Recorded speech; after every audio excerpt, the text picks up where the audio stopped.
नमस्कार दोस्तों, स्वागत है आपका फिर से एक नए वीडियो में। दोस्तों, थर्ड पीआरसी 2017 से पेंडिंग लागू नहीं हो पा रही। इसका कारण पता है आपको क्या है? इसका दोस्तों सबसे बड़ा कारण है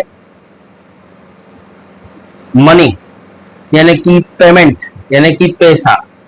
कंपनी के पास इतना पैसा नहीं है कि थर्ड पीआरसी लागू करके सभी कर्मचारियों को संतुष्ट कर दे। अभी हम खर्चे की अगर बात करें तो थर्ड पीआरसी को लागू करने के लिए दोस्तों कम से कम 5,000 से 6,000 करोड़ की जरूरत है। आप बोलोगे ये तो बहुत ज्यादा है, ऐसा क्यों? देखिए दोस्तों, 5 से 6,000 करोड़ में थर्ड पीआरसी लागू नहीं हो रही है।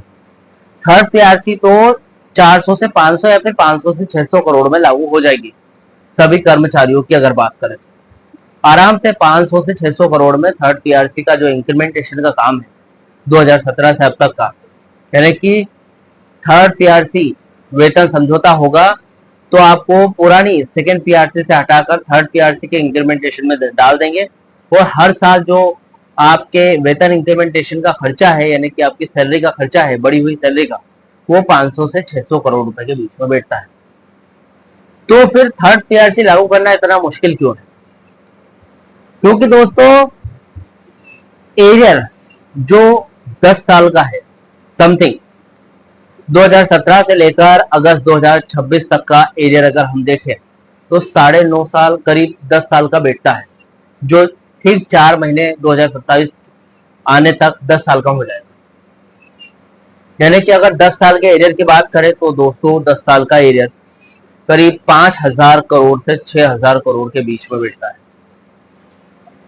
जो कंपनी के लिए अपने प्रॉफिट के दम पर चुकाना इम्पॉसिबल है। अगले 5 साल तक कंपनी के पास इतना प्रॉफिट नहीं है। और मैं तो यूं कहूंगा दोस्तों कि अगले 8 से 10 साल कंपनी इतना प्रॉफिट नहीं कमा पाएगी कि एरियर आपको 10 साल का एरियर दे दे।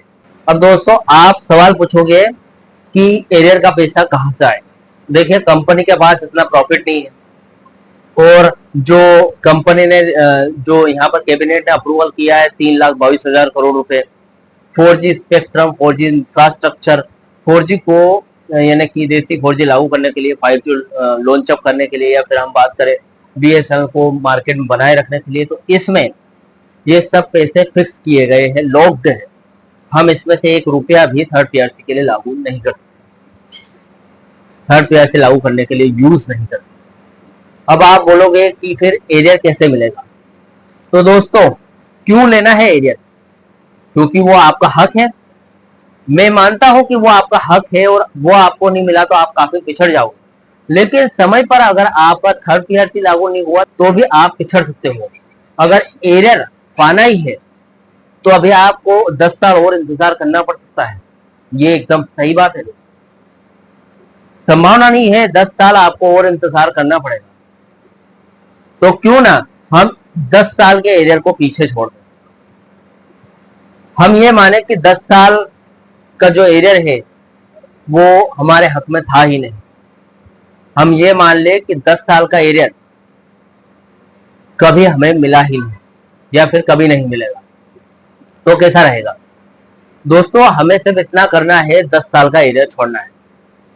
अगर हम 10 साल का एरियर छोड़ें तो क्या थर्ड पीआरसी लागू हो पाएगा 2017 की कट ऑफ डेट के साथ? आज इस वीडियो में डिटेल तरीके से आपको जानकारी देने वाला हूँ। सबसे पहले चैनल पर नए हो, पहली बार आए हो, बीएसएस जुड़ी सभी प्रकार की जानकारी, रोज डेली अपडेट देखना चाहते हो तो दोस्तों मेरे चैनल को सब्सक्राइब जरूर करें, साथ में बेल नोटिफिकेशन ऑन करना जरूरी है। दोस्तों मेरा नाम है सुनील विश्वकर्मा। मेरे द्वारा दी गई जानकारी आपको सही लगे, सटीक लगे या फिर यूजफुल लगे तो इस जानकारी को ज्यादा से ज्यादा कर्मचारी भाई या फिर पेंशनर्स मित्रों के पास ज्यादा से ज्यादा शेयर जरूर करें। जाते जाते इस वीडियो को एक लाइक करके जरूर करें मेरी मेहनत के लिए। दोस्तों चलिए वीडियो को बढ़ाते हैं आगे। दोस्तों सिंपल सा सवाल है, अगर एरियर 10 साल का एरियर छोड़ दे तो क्या पीआरसी मिलेगा? देखिए, यदि बीएसएनएल के कर्मचारी और पेंशनर्स 2017 से लेकर 2026 तक का, यानी कि 10 साल के एरियर लगभग 5,000 से 6,000 जो करोड़ का लगभग बनता है, इतना खर्च तो आएगा इतने एरियर में, इसका दावा छोड़ देते हैं तो 1 जनवरी 2017 की कट ऑफ डेट के साथ थर्ड पीआरसी लागू होने और पेंशन विजन की संभावना कितनी है, या फिर उसके क्या क्या रास्ते हैं, पूरी जानकारी देखते हैं। क्या एरियर छोड़ने से समस्या का हल हो जाएगा?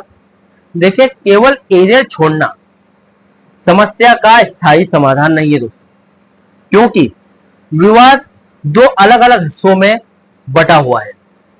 कैसे? देखिए, सबसे पहले एक मुश्त एरियर की बात करें, वन टाइम एरियर।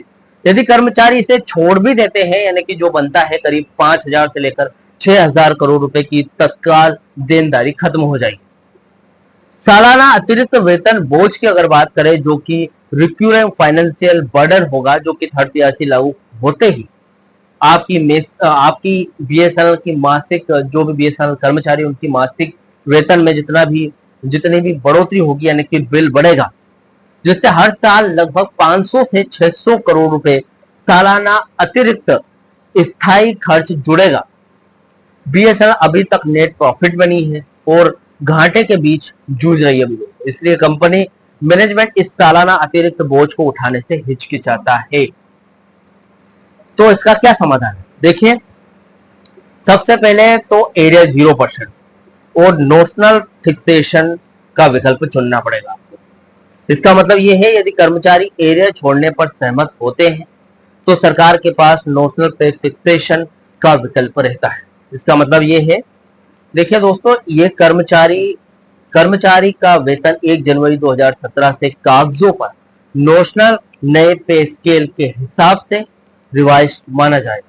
यानी कि आपका एरियर कागजों पर आपको दिया गया है, ये ऐसा लिखा जाएगा, लेकिन आपको मिलेगा आज की तारीख के हिसाब से, जब आपका थर्ड पीआरसी लागू होगा और उसका वेतन स्टार्ट होगा आज के हिसाब से। पिछला एरियर भूल जाओ, यानी कि 0%। लेकिन 2017 से 2026 के बीच का कोई भी बकाया, यानी कि कैश एरियर, बिल्कुल भी नहीं दिया जाएगा। बढ़ा हुआ वेतन केवल लागू होने की तारीख, यानी कि थर्ड पीआरसी आज लागू हो, 4 महीने बाद लागू हो, 2027 के बीच में लागू हो, कभी भी हो, तब से लेकर आपका वेतन में या फिर पेंशन में इंक्रीमेंट जो देखने को मिलेगा वो उसी तारीख से दिया जाएगा, नगद मिलना शुरू हो जाएगा। अब डोट और यूनियनों का इस पर रुख है। डोट ने पहले पूर्व पेंशनर्स के लिए नील फिटमेंट या फिर नोशनल फिक्सेशन के फॉर्मूले पर विचार किया था। हालांकि कर्मचारी और यूनियनों या फिर पेंशनर्स एसोसिएशन की बात करें, उन्होंने इस प्रस्ताव का विरोध करते हुए कहा था कि डिपार्टमेंट ऑफ पब्लिक एंटरप्राइजेस के नियमों में न्यूनतम फिटमेंट अनिवार्य है और बिना फिटमेंट या फिर बिना एरियर के पे रिवीजन कर्मचारियों के हकों, यानी कि जो हक है उसका हनन करना है, अधिकारों का हनन करना है। यानी कि दोस्तों, डीपी के नियम के हिसाब से न्यूनतम फिटमेंट देना अनिवार्य है। एरियर का पैसा कर्मचारियों का हक है, पेंशनर्स का हक है, ये सभी बात जानते हैं, इसलिए पिछली बार इन्होंने इस बात को टाल दिया था। अगर इस बार फिर सरकार इस बात को मान लेती है तो क्या एरियर छोड़कर सभी कर्मचारी अपना पीआरसी लेना पसंद करेंगे या फिर नहीं? आप कमेंट बॉक्स में इस बात को जरूर लिखना, अपनी ओपिनियन है वो, क्या आप किसके पक्ष में? देखिए दोस्तों, थर्ड पीआरसी पेंशन रिवीजन की बात करें, जहां तक जो 2017 की कट ऑफ डेट से यहाँ पर इफेक्टिव है, पेंशनर्स के मामले में स्थिति कर्मचारियों से पूरी तरीके से अलग और कानूनी रूप से स्पष्ट है दोस्तों। Department of public enterprises DP के नियमों से मुक्ति है पूरी तरीके से। देखिए, डीलिंकिंग है कहीं ना कहीं। पेंशनर्स का तर्क है कि बीएसएनएल पेंशनर्स को पेंशन का भुगतान केंद्र सरकार यानी कि डोट यानी कि रूल 37A के तहत भारत की संचित कोष कंसोलिडेटेड फंड ऑफ इंडिया से करती है। अब कंपनी के घाटे से कोई भी संबंध नहीं है पेंशनर्स का। पेंशन रिवीजन को बीएसएनएल के लाभ या फिर हानि या DP department of public enterprises के अफोर्डेबिलिटी क्लोज से जोड़ा नहीं जा सकता। यदि डोट पेंशन रिवीजन को बीएसएनएल के थर्ड पीआरसी से अलग कर दे तो पेंशनर्स का 1/1/2017 के हिसाब से 7 सीपीसी यानी कि 7वें वेतन आयोग के पे मैट्रिक्स के आधार पर रिवीजन तुरंत संभव है, क्योंकि रूल 37A के हिसाब से पेंशन सुरक्षित करती है डोट यानी कि सरकार। तो डीलिंकिंग किया तो आराम से 7वें वेतन आयोग के पे मैट्रिक्स के हिसाब से आराम से आपका पेंशन रिवाइज हो सकता है। ये मामला फिलहाल अदालत और डोट के बीच कानूनी समीक्षा के अधीन है, यानी कि सुप्रीम कोर्ट में एसएलपी के दौरान लड़ा जा रहा है। 1/1/2017 से लागू होने के लिए क्या आवश्यक है, ये सबसे ज्यादा जरूरी। देखिए, 2017 की कट ऑफ डेट के साथ थर्ड पीआरसी और वेतन समझौता लागू करने के लिए सरकार को 2 या फिर कम से कम 1 कदम तो उठाना पड़ेगा। सबसे पहले कैबिनेट में अफोर्डेबिलिटी क्लोज में छूट यानी कि कैबिनेट अप्रूवल होना जरूरी है। अगर कैबिनेट विशेष प्रस्ताव पास करके बीएसएनएल को डिपार्टमेंट ऑफ पब्लिक एंटरप्राइजेस की घाटे वाली कंपनी की जो शर्त है उससे रिलैक्सेशन या फिर वाइवर दे दे तो कानूनी अनुदान यानी कि बजटेटरी सपोर्ट मिल सकता है। केंद्र सरकार केवल नए वेतन अंतर और एरियर का खर्च खुद उठाने के लिए बजटीय सहायता जारी कर सकता है। यदि डीपी यानी कि कैबिनेट खुद अप्रूवल दे दे तो यदि कर्मचारी एरियर छोड़ने यानी कि वेवर ऑफ एरियर का औपचारिक प्रस्ताव रखते हैं तो सरकार कैबिनेट रिलैक्सेशन दे सकती है। तो 1 जनवरी 2017 की कट ऑफ डेट के साथ नई पे स्केल और पेंशन लागू होना कानूनी और व्यवहारिक रूप से संभव हो सकता है। यानी कि पेंशनर्स का रास्ता कर्मचारियों से ज्यादा हद तक साफ है, क्योंकि उनको बजट से कोई लेना देना नहीं है, क्योंकि उनको अफोर्डेबिलिटी क्लोज से कोई लेना देना नहीं है। तो कहीं ना कहीं पेंशन रिवाइज होने में जो रुकावटें हैं वो दूर हो सकती है। फिलहाल दोस्तों आपको क्या लगता है, क्या अगर हम एरियर छोड़ दें यानी कि जो भी पेंशनर है वो एरियर छोड़ दे, 10 साल का एरियर हमेशा के लिए छोड़ दे, तो क्या थर्ड पीआरसी लागू हो पाएगा? क्या करेगी सरकार? आप अपना ओपिनियन कमेंट बॉक्स में जरूर दीजिए। फिलहाल दोस्तों मिलते हैं नेक्स्ट वीडियो में। सी यू सून।